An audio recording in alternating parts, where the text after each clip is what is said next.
Morning, guys. Cheers.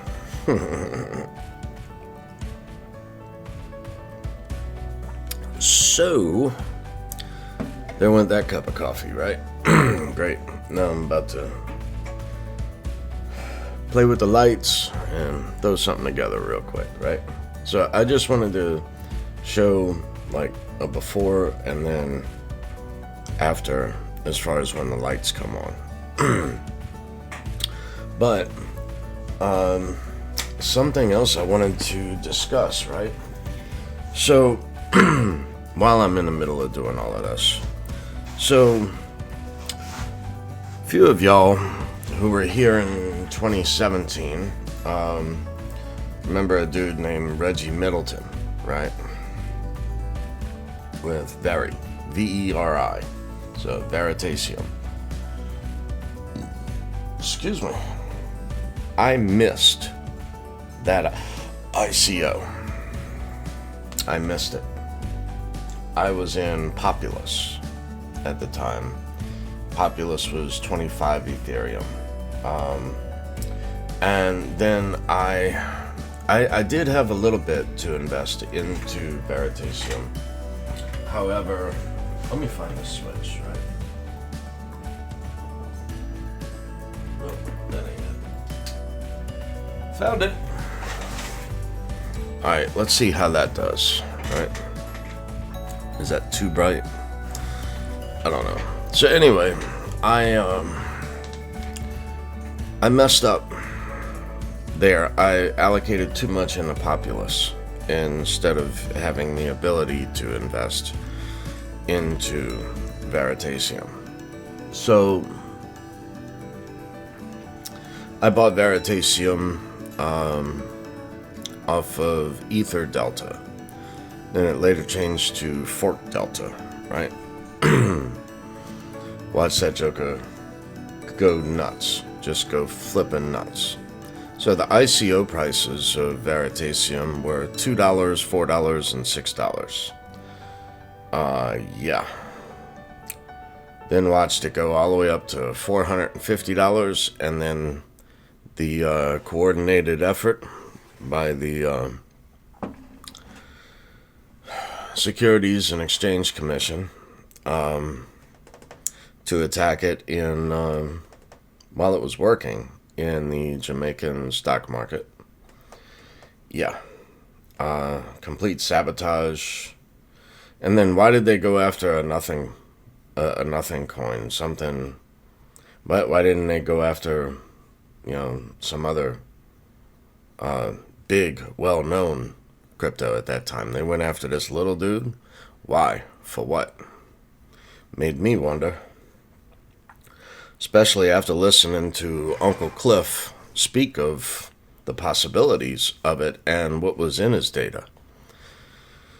So, as it appears now, the United States has just granted Reggie Middleton the patent on DeFi. Right. Look at the date. Look at the date. That was the date of the application. Yeah. Way early. Now back then, the other thing I couldn't figure out was how to do an ICO with Bitcoin at that time. I used Ethereum at that time, way back then. So there was something with the ICO of Veritaseum where you had to insert part of your Bitcoin and then an Ethereum address as well to then add in through my Ether wallet. It was, I didn't understand it, so I said, you know what, I'll wait, I'll buy it after it hits the open market. And that's what I did. So, but I did miss out in that ICO.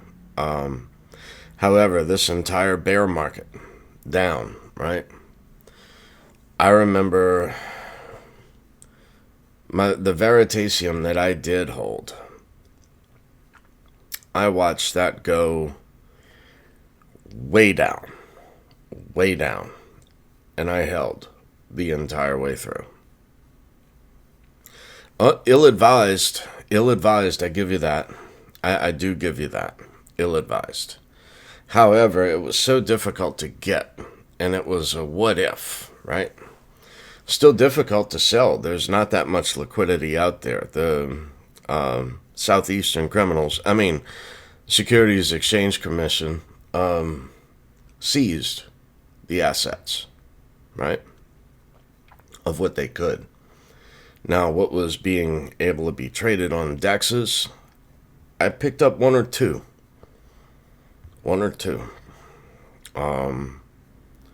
During this entire bear market. The last time I bought was I remember seeing it like at $2 and $3, and I threw a little bit of money at it. Not like, I didn't go crazy into it, because there were other deals on projects that did not have an issue. So I shared that information with 3 people, because I figured out a way in order to purchase Veritasium when it was not available anywhere. So I was offering it to friends that I knew if they wanted any. So I did have 1 or 2. If they wanted a few, I had them, So, but no, they said that they got a few, or I don't know what a few is, but congratulations. I'm glad you did. Because my big thing with Veritasium, right, was the SEC went after them and seized the assets. Like I said, why? Why go after low-hanging, or why not low-hanging fruit, but why go after a smaller project in this instance? It's because they steal what they want to implement. They steal what they want by force. Look at what, it was just, it was a cash grab. It was a shakedown in crypto. That was it. Look at EOS. I was in that ICO too. So, in the Genesis block, the first week. Look at EOS. They just pay a fee, pay a fine. They walk. They're fine. Then they go after, what's this other one I see? KIN. K-I-N. What's the big deal with that? Why? Now the SEC has got Ripple or XRP. Back in the day we used to just call it all Ripple. So it wasn't distinguished as XRP. Yes, that was a ticker symbol. That whatever. So what's going to happen with that? Hopefully more clarification and definition. Hopefully. For other projects soon to come. That's just been a cash grab. It's just been everything about it has just been totally wrong. But I wondered why, So in that entire time of wondering why, and thinking in the back of my mind, watching all of this other DeFi stuff go on, wondering, what if something were to happen with Veritasium? Well, I woke up this morning and I just happened to glance at my, version of, how I track a total value. It's similar to Blockfolio, but it's not Blockfolio. It's a different app that shows a total. And I just, wait, what? What happened? What happened was Veritasium jumped up to like $108 per Veritasium. Mind you, they were trading at like $18 to $20 for quite a while. And that was on a decentralized exchange. That was the only place you could pick them up. then, and like right now, they've come down in price a bit. They're below $100 at the moment. But what's about to happen with Veritasium, right? I don't know. Is will they return? Will they return Reggie Middleton's property to him? The assets of Veri, will they return that? Not to just sell, but to use now, since now he holds the patent. So what's about to happen now? I don't know, but kind of why I bought one or two. Good morning. And again, I'm not selling, not advice in any way, shape, or form. But wow, what a way to wake up, right? So yesterday I did what I said in my previous video with Mitchmas. I gave a donation to the Mitchmas Fund for Christmas, which is going to benefit someone in need. And here's the QR code again. If you want to leave a donation, this is going to go to someone in need of, like the previous year was, let's see, someone received a bathroom. They were disabled. Their entire bathroom had to be gutted and redone. Mitch is a talented and skilled carpenter. So,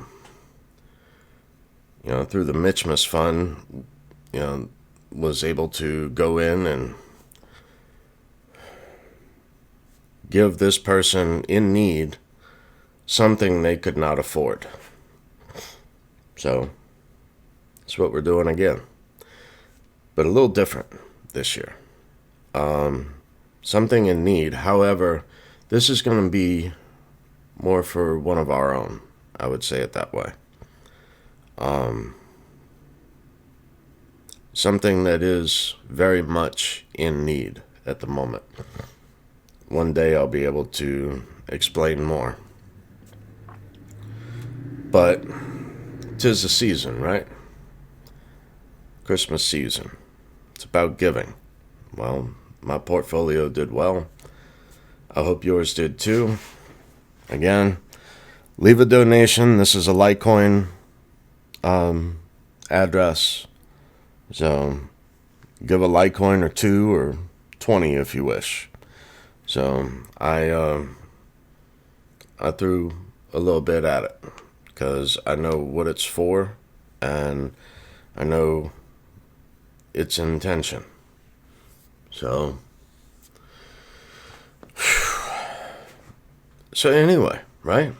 I donate this to the Mitchmas Fund, and then now, the very next day, I get a 50x return.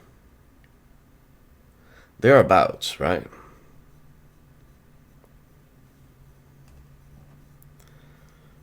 I ain't selling. I mean, I didn't sell during the bear market, and well, I mean, first off, there has to be more liquidity of the Veritasium. So, but in due time. However, I want to see some of Cliff's highs, Uncle Cliff. I want to see some of Cliff High's woo-woo work. Where, wouldn't that just be wild, right? That would just be the wildest ride ever. To have bought Veritasium during this time while no one else was looking at it. And I mean no one, right? No one. And I didn't dump every dollar I had into it. Just a little here and there. Majority of my dollar cost average went into so many other projects. And this is how I wake up this morning. Wow. Wow.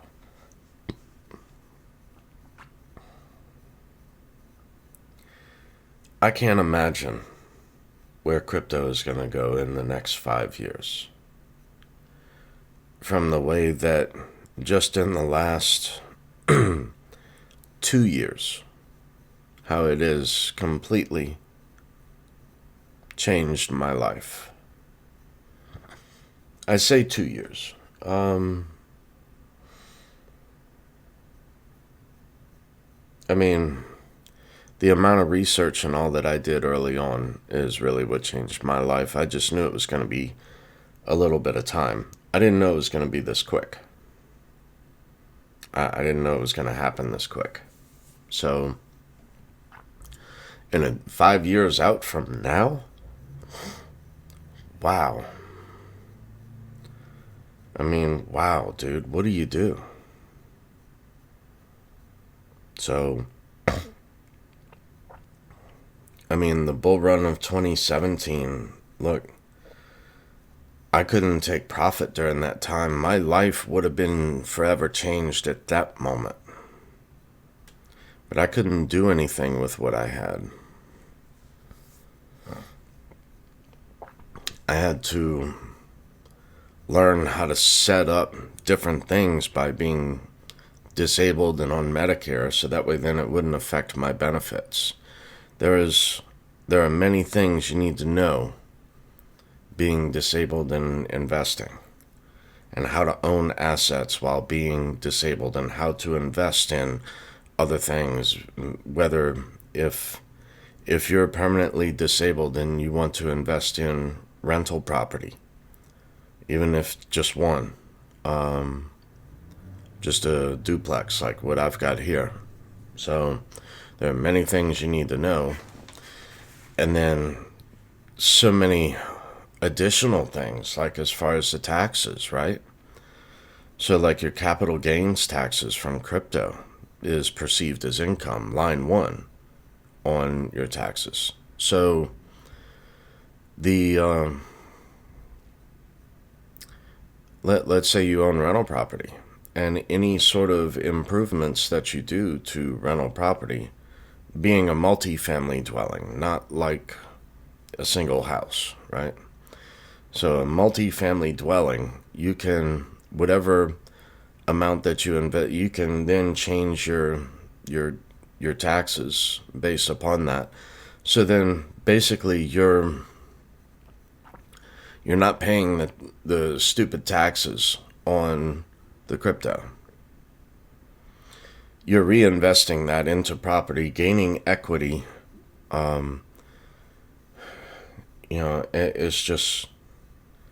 It's wild.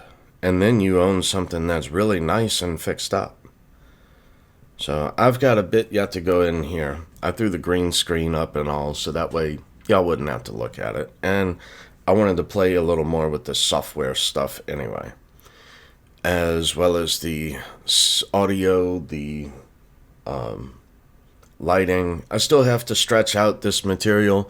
I'm just letting it hang at the moment. I put something heavy underneath it and stapled it to it, so that way it would try to get the wrinkles out, but that's not really working. No, that's not really working. So, excuse me. So I'm probably going to end up building some sort of a frame and to be able to stretch the material out, sort of like what I did with the television I made, the projector screen. I got a large projector screen, did a bunch of indirect lighting. Yes, a blind dude does electrical too. So that's how I did the lighting in here. I didn't go buying all of this stuff that you see on YouTube and Amazon and all of this. Look, I went looking for a particular type of light, a particular lumen, and a particular color of light with a diffuser. So I figured out what I wanted. Took several different trips to Lowe's, go back and forth to figure out the lighting and all. Excuse me. Electrical wire, crimpers, all kinds of stuff. Excuse me. You know, because normally, excuse me. Normally, this would be something you just mount like in a kitchen, right? A kitchen light. But they're LEDs. They're not the fluorescent bulbs. But they are 4 foot, so each. So with a diffuser on it and then switches on the side, so that way I can adjust the tone and the brightness and all that kind of stuff from the side of it.